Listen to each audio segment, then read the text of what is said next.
Tangan hitam dari sumur belakang. Rumah tua itu berdiri di tengah ladang yang lama tak digarap. Sunyi dan penuh semak menjalar hingga menutupi sebagian dinding kayu yang lapuk. Ranting pohon nangka tua di samping rumah mencakar-cakar genteng ketika angin sore bertiup, mengirim suara lirih seperti bisikan yang tak dimengerti. Di belakang rumah, tersembunyi oleh semak liar dan pohon pisang yang menjulang, berdiri sebuah sumur tua. Sumur itu sudah lama tidak dipakai, mulutnya ditutup dengan kayu dan batu. Namun tak ada yang benar-benar berani menyentuhnya. Mereka yang tinggal di desa kecil itu percaya, sumur itu pernah menjadi tempat tumbal pada zaman penjajahan dulu. Tubuh-tubuh tak berdosa dibuang ke dalamnya, dan dari sanalah kutukan dimulai. Dinda tak percaya cerita-cerita itu. Gadis 17 tahun itu baru saja pindah ke rumah tua peninggalan kakek neneknya bersama ibunya yang baru bercerai. Mereka tak punya pilihan lain, kehidupan di kota menjerat mereka dalam utang dan rasa lelah yang tak berkesudahan. Rumah ini, meski reot dan menyeramkan, adalah satu-satunya tempat yang tersisa. Ibunya, Bu Ratmi, berusaha menyembunyikan keputusasaan di balik senyum lelah. Tapi Dinda tahu, ada luka yang belum sembuh di balik mata ibunya, luka dari pernikahan yang gagal, luka karena ayah yang memilih wanita lain. Di rumah ini, mereka ingin memulai hidup baru. Tapi ada sesuatu yang tidak melepaskan pandangan dari mereka sejak malam pertama. Malam itu, hujan turun dengan derasnya. Kilat menyambar-nyambar di langit desa yang gelap, dan angin menerbangkan daun-daun kering ke jendela yang terbuka sebagian. Dinda terbangun karena suara seperti kayu digerakkan dari belakang rumah. Ia menajamkan telinga. Suara itu datang dari arah sumur. Mula-mula ia mengira itu hanya binatang. Tapi saat mendekati jendela dapur, ia melihat sesuatu yang membuat tubuhnya membeku. Di tengah guyuran hujan, penutup sumur bergeser pelan, dan dari kegelapan sumur itu muncul sebuah tangan hitam, basah, dengan kuku panjang yang menancap ke tanah seperti cakar. Tangan itu mencengkram sisi sumur, seolah mencoba menarik sesuatu keluar dari dasar yang gelap dan lembab. Jantung Dinda berdetak kencang. Ia mundur dengan napas tercekat, tapi kakinya terantuk kursi, menimbulkan suara keras. Suara itu membuat tangan itu berhenti sejenak, lalu perlahan tenggelam kembali ke dalam sumur. Dinda berlari ke kamar ibunya, mengguncang tubuh wanita itu sambil gemetar. Bu, di belakang, di sumur. Tapi Bu Ratmi hanya bangun setengah sadar, matanya sayu karena lelah dan obat tidur. Cuma mimpi. Din, kamu terlalu capek, gumamnya sebelum kembali memejamkan mata. Dinda terdiam, masih gemetar. Ia tahu itu bukan mimpi. Ia melihatnya dengan mata kepala sendiri. Keesokan harinya, saat ia kembali ke belakang rumah, penutup sumur itu sudah kembali seperti semula, tidak ada tanda bekas tangan, tidak ada jejak air hujan. Tapi hawa di sekitar sumur berubah, dingin, menusuk, dan ada bau amis samar yang entah dari mana datangnya. Sejak malam itu, Dinda tahu, sumur itu menyimpan sesuatu yang tidak ingin dibangunkan. Hari-hari berikutnya menjadi semakin aneh. Dinda sering terbangun di tengah malam karena mendengar suara seperti seseorang menangis pelan di dekat jendela. Kadang terdengar suara langkah kaki yang pelan di dapur, seperti seseorang yang sedang berjalan sambil menyeret sesuatu. Ia mencoba bercerita pada ibunya, tapi Bu Ratmi malah marah, menuduh Dinda terlalu terpengaruh cerita horor. Kita kesini untuk tenang, Dinda. Jangan mulai dengan hal-hal aneh begitu. Tapi malam-malam terus memeluk Dinda dengan dingin yang tidak biasa, dan bayangan dari sumur itu semakin mendekat. Suatu malam, Dinda terbangun dan mendapati tangannya basah oleh lumpur. Ia menjerit. Di bawah kuku-kukunya ada tanah basah dan hitam, seperti tanah dari dasar sumur. Ia yakin sesuatu dari sumur itu sudah mulai menghubungi dirinya, entah lewat mimpi atau lebih buruk, lewat raganya sendiri. Dinda mulai kehilangan kendali atas dirinya. Ia sering terbangun di tempat yang tak ia ingat pernah ia datangi, di pojok dapur, di dekat sumur, bahkan sekali ia terbangun di atas lantai kamar mandi dengan tubuh menggigil dan rambutnya basah kuyup, meskipun ia tidak pernah mandi malam itu. Setiap kali ia bertanya pada ibunya, Bu Ratmi semakin tidak sabar, menganggap itu semua hanya gangguan jiwa karena stres pindahan. Tapi Dinda tahu ada yang salah. Ia mulai mencari tahu tentang sejarah rumah itu, bertanya diam-diam pada warga sekitar, meski banyak dari mereka enggan bicara. Hanya seorang nenek tua bernama Bu Ning yang akhirnya bersedia menceritakan kengerian yang pernah terjadi. Menurut Bu Ning, sumur itu bukan sekadar sumur tua. Itu adalah tempat dikuburnya seorang dukun perempuan yang dulu dibakar hidup-hidup oleh warga karena dituduh menculik dan mengorbankan anak-anak. Namun, sebelum tubuhnya hangus, perempuan itu mengutuk tanah dan air di sekelilingnya, bersumpah akan kembali mencengkeram siapapun yang tinggal di dekat sumur itu. Darah harus dibayar dengan darah, kata Bu Ning lirih, matanya bergetar penuh ketakutan. Kalau kamu sudah disentuh, kamu tidak bisa kabur. Dia akan menarikmu sedikit demi sedikit ke dalamnya. Mulai dari mimpi, lalu ragamu, lalu jiwamu. Dinda hanya bisa menahan air mata yang mendesak keluar. Kata-kata Bu Ning terlalu menyerupai apa yang sedang ia alami. Ia merasa sudah terlalu dekat dengan sesuatu yang tak sepenuhnya manusia. Malam itu, Dinda dikunci di kamar oleh ibunya karena ia mulai meracau dan mencoba menggali lantai kayu dengan pisau dapur. Dari luar kamar, Bu Ratmi menangis, menyebutkan nama Tuhan berkali-kali, takut anaknya kerasukan. Tapi di dalam kamar, Dinda terus mencakar lantai dengan kukunya sendiri. Darah menetes dari jarinya, tapi ia seperti tidak merasakannya. Ia hanya mendengar suara di kepalanya, suara seorang perempuan parau yang memanggil namanya dari sumur. Kau milikku sekarang, Dinda, aku sudah menunggumu sejak lama. Dari celah-celah lantai, lumpur mulai merembes, dan tangan hitam itu muncul lagi, kini merayap naik ke tempat tidur. Saat jari-jari itu menyentuh pergelangan kakinya, Dinda akhirnya menjerit, kali ini lebih keras dari sebelumnya. Namun ibunya yang sudah tertidur karena kelelahan tidak bangun. Tidak ada yang datang menolong. Ketika pagi datang, kamar Dinda kosong. Kasurnya basah oleh lumpur, dan lantai penuh goresan kuku serta bercak darah. Bu Ratmi menjerit dan mencari ke seluruh rumah, tetapi putrinya tak ditemukan. Hanya ada jejak lumpur yang mengarah ke belakang rumah, lalu berhenti di mulut sumur. Tangis Ratmi pecah saat melihat penutup sumur tergeser sedikit, dan dari celahnya mengalir air berwarna merah kecoklatan, berbau amis. Dengan tangan gemetar, ia mencoba membuka tutup sumur, tapi tak kuat. Sejak hari itu, ia hanya duduk diam di kursi tua dekat dapur, menatap jendela ke arah sumur dengan mata kosong. Ia tidak lagi berbicara, tak lagi makan dengan normal. Hanya sesekali ia bergumam, maafkan ibu, Dinda, ibu tidak tahu, ibu tidak tahu. Malam-malam kembali sunyi, dan rumah itu tampak seperti mati. Tapi dari balik sumur, kadang terdengar suara seperti bisikan gadis muda yang memanggil nama ibunya. Tangan hitam itu sesekali muncul saat bulan penuh, mencakar-cakar sisi sumur dengan sabar. Ia belum selesai. Ia belum kenyang. Dan kini, ia hanya menunggu jiwa berikutnya yang akan tinggal terlalu dekat dan terlalu lama di rumah yang dibangun di atas kutukan. 4 bulan setelah hilangnya Dinda, rumah itu kembali sepi. Bu Ratmi tak lagi bisa diajak bicara dan akhirnya dibawa ke rumah sakit jiwa oleh saudaranya. Desa itu mencoba melupakan. Tapi bisik-bisik tentang tangan hitam dari sumur tak pernah benar-benar hilang. Anak-anak dilarang mendekati rumah itu. Bahkan orang dewasa pun menghindari ladang di sekitarnya.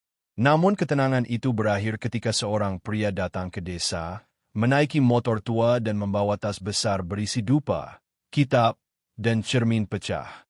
Namanya Pak Surya. Seorang pendeta sekaligus spiritualis yang dikenal membantu orang-orang dengan gangguan gaib. Ia datang bukan karena diundang, melainkan karena merasa dipanggil. Dalam tidur panjangnya yang diselingi mimpi-mimpi aneh, ia melihat sumur tua yang menganga di bawah bulan merah. Ada suara tangisan dan tangan-tangan yang menjulur ke langit. Ia merasa ada jiwa yang belum tenang dan sesuatu yang jauh lebih gelap dari sekadar arwah penasaran. Ketika ia tiba di depan rumah tua itu, hawa dingin langsung merambat ke tulang belakangnya. Ini bukan tempat untuk manusia, gumamnya pelan. Malam pertama, ia hanya duduk di ruang tamu rumah itu, mengelilingi dirinya dengan dupa dan garam laut. Ia tak langsung mendekati sumur. Ia tahu tempat itu akan memanggil sendiri ketika siap. Dan benar saja, pukul 3 pagi, asap dupa di dekat dapur berputar-putar membentuk pusaran. Dari belakang rumah terdengar suara tangisan, bukan hanya satu, tapi banyak. Suara anak kecil, perempuan dewasa, dan jeritan tertahan. Pak Surya membuka matanya dan melihat bayangan melintas cepat di luar jendela. Sesuatu sedang menunggu. Tapi ia tidak takut. Ia sudah berhadapan dengan banyak yang lebih menyeramkan. Namun, satu hal yang membuatnya ragu, malam itu, ia mendengar namanya disebut dari arah sumur. Surya, kau yang terakhir. Esoknya, ia menggali sedikit informasi dari warga desa dan akhirnya menemui Buning yang dulu memberitahu Dinda. Nenek tua itu hanya menggeleng, menangis saat mendengar nama Dinda disebut. Dia sudah jadi milik tangan itu. Jangan ganggu sumur itu lagi, Pak. Dulu bukan cuma satu orang yang mati di sana. Perempuan dukun itu memang dikutuk, tapi warga juga menyembunyikan sesuatu. Ada darah tak berdosa yang ikut dikorbankan. Maka, tanah ini haus dan tidak akan berhenti meminta. Pak Surya menatap mata Buning. Ia mengerti, ini bukan sekadar ritual pembersihan. Ini harus diakhiri dari akar. Tapi ia juga sadar, setiap yang mencoba harus bersiap kehilangan.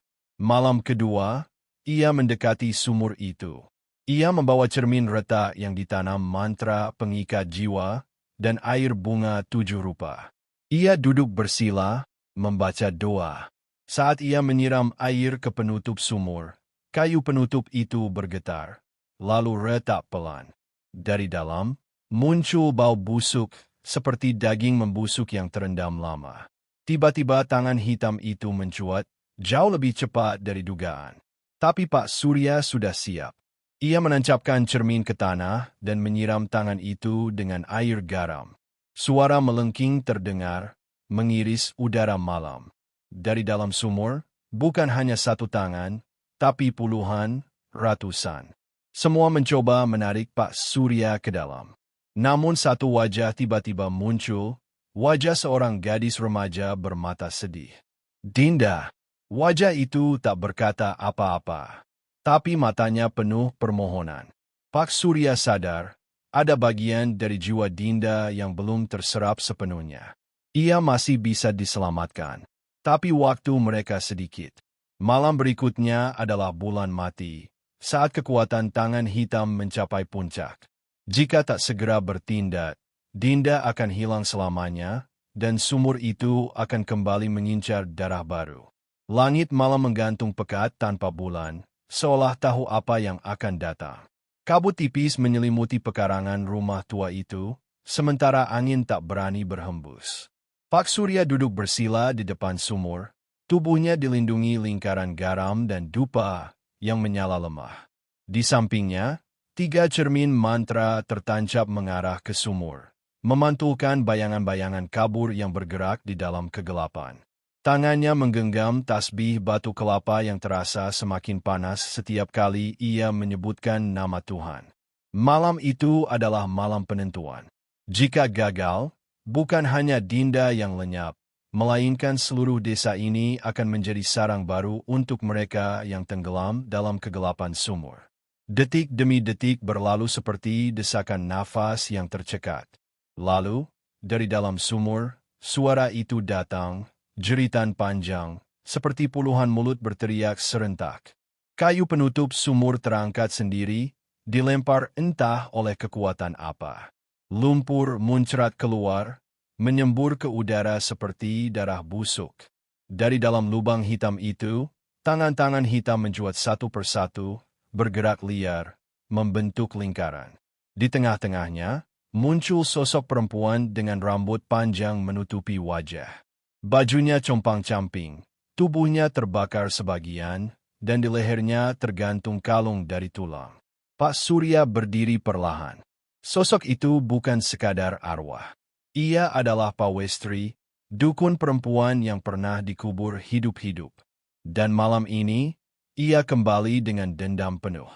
Aku tidak akan pergi, suara Pawestri berat, seperti datang dari dasar bumi. Darah mereka masih terikat padaku, dan anak perempuan itu. Dia adalah kunci. Pak Surya melangkah maju, cermin mantra di tangannya diarahkan ke wajah makhluk itu. Pawestri meringis, mundur selangkah, tapi tidak lenyap. Ia tertawa. Lalu, dari balik tubuhnya, muncul sosok Dinda, tergenggam oleh tangan hitam, matanya kosong, seperti boneka. Pak Surya menggertakkan gigi. Ia sadar, Dinda sedang dijadikan inang, penjaga baru sumur, agar Pawestri bisa meninggalkan lubangnya. Lepaskan dia, bentaknya, dan ia melemparkan garam bercampur darah ayam putih ke arah tubuh Dinda. Tangan-tangan hitam terbakar seketika, dan Dinda terjatuh ke sisi sumur, tak sadarkan diri. Dalam kepanikan, Pawestri menjerit keras, dan bumi bergetar. Ranting pohon pecah, tanah merekah, dan asap hitam menebar dari lubang sumur. Sosok-sosok lain bermunculan, anak-anak, wanita, pria, semua berwajah ketakutan. Mereka adalah korban-korban masa lalu, jiwa-jiwa yang dikorbankan oleh warga desa dalam ritual rahasia bertahun-tahun lalu. Mereka tidak hanya membakarku, kata Pawestri lirih. Mereka juga menyerahkan anak-anak mereka sendiri, demi panen, demi hujan, demi kekuasaan. Pak Surya menahan napas. Ia tak tahu, ternyata kutukan ini lebih dalam dari yang ia bayangkan. Desa ini bukan korban.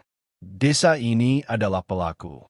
Dengan tekad terakhir, Pak Surya menarik belati pusaka dari balik tasnya. Bilah kecil dari baja kuningan yang sudah diasapi doa 7 hari 7 malam. Ia melangkah ke arah sumur, menusukkan belati ke tanah tepat di bawah kaki Pawestri. Tanah bergetar keras, dan cahaya putih menyembur dari celah tanah, membakar tangan-tangan hitam hingga meleleh. Pawestri menjerit, tubuhnya hancur perlahan menjadi abu hitam. Jiwa-jiwa lain juga melayang ke langit, satu persatu, meninggalkan bumi. Dinda terbangun, batuk keras, tubuhnya penuh lumpur. Ia menangis saat melihat Pak Surya berdiri di sisinya, lelah namun selamat. Namun sebelum fajar menyingsing, saat Pak Surya mencoba menutup kembali sumur dengan batu dan mantra terakhir, ia melihat sesuatu. Cermin mantra yang tertancap di tanah, retak. Bukan karena energi ritual, tapi seperti pecah dari dalam. Ia menunduk, mendekatinya, dan untuk sepersekian detik, ia melihat wajahnya sendiri di dalam cermin. Tersenyum, tapi matanya hitam, dan di belakangnya berdiri sosok perempuan rambut panjang. 3 hari setelah malam bulan mati, Pak Surya belum meninggalkan rumah itu. Meski sumur telah ditutup, meski Pawestri telah dibakar oleh cahaya mantra, ada sesuatu yang terus berbisik di telinganya. Malam-malamnya tak pernah sunyi. Ia terbangun mendadak karena mendengar seseorang memanggil namanya dari dalam cermin kamar mandi. Sekali waktu, saat ia mencuci wajah, ia melihat bayangannya tidak bergerak selaras, seolah sedang mengamati, bukan meniru.